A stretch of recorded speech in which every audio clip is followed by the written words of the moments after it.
Hi అండి, welcome back to Priya's kitchen. ఈరోజు మన రెసిపీ ఆకుకూరల్లో కొయ్యకూర అండి. ఈ కొయ్యకూరతో 10 నిమిషాల్లో మనం కర్రీ ప్రిపేర్ చేసుకోవచ్చు. చాలా టేస్టీగా చాలా బాగుంటుందండి. నేను ఎలా ప్రిపేర్ చేశానో వీడియోలో మొదటి నుండి చివరి వరకు చూసేయండి. చాలా సింపుల్ అండి. కర్రీకి కావలసినవి కట్ చేసిన చిల్లీస్ అండి, కట్ చేసిన ఆనియన్స్, కట్ చేసిన టమాటోస్. ఆకుకూర బాగా క్లీన్ చేసుకున్న తర్వాత ఇలా సన్నగా కట్ చేసుకోవాలి. ఇప్పుడు ఒక ప్యాన్ తీసుకోవాలండి. చిల్లీస్ యాడ్ చేసుకోవాలి, ఆనియన్ యాడ్ చేసుకోవాలి, కట్ చేసిన టమాటో కూడా యాడ్ చేసుకోవాలి. టేస్ట్కి సరిపడా సాల్ట్ యాడ్ చేసుకోవాలండి.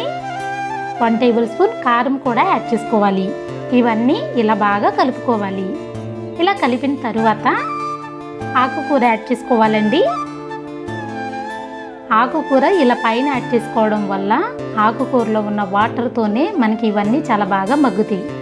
స్టవ్ మీద పెట్టుకుని స్టవ్ ఆన్ చేసుకుని ఫ్లేమ్ని సిమ్లో ఉంచుకుని ఒక 10 నిమిషాల పాటు కుక్ చేసుకోవాలండి. 10 నిమిషాల్లో చూడండి మనకి వాటర్ అనేవి కనిపిస్తున్నాయి కదా. ఈ ఆకుకూరలో ఉన్న వాటర్తోనే, టమాటాలో ఉన్న వాటర్తోనే మనకి కర్రీ అనేది ప్రిపేర్ అవుతుంది. 10 నిమిషాల తర్వాత స్టవ్ ఆఫ్ చేసుకుని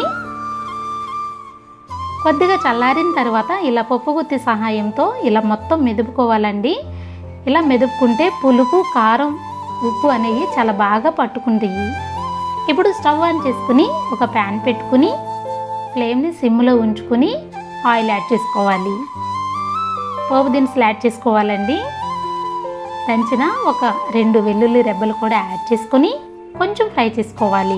ఇలా ఫ్రై అయిన తర్వాత ఒక మిరపకాయ, ఒక రెమ్మ కరివేపాకు యాడ్ చేసుకోవాలి. ఇవి మంచి కలర్ వచ్చేంత వరకు ఫ్రై చేసుకోవాలండి. ఇప్పుడు మెదిపిన తోటకూర యాడ్ చేసుకోవాలి.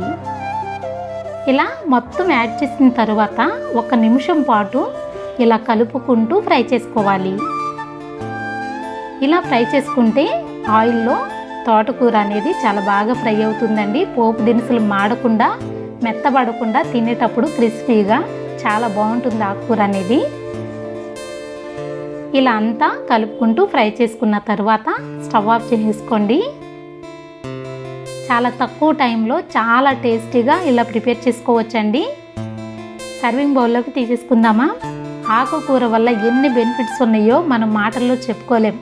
ఎందుకంటే హెల్త్కి మంచిది, కళ్ళకి మంచిది, హెయిర్కి మంచిది, జీర్ణశక్తికి మంచిది.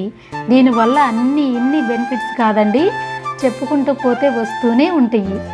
నేనైతే ఈ విధంగా ప్రిపేర్ చేస్తానండి. మీరు ప్రిపేర్ చేసినప్పుడు మీకు ఎలా వచ్చిందో కామెంట్ సెక్షన్లో నాతో షేర్ చేసుకోండి. Thank you.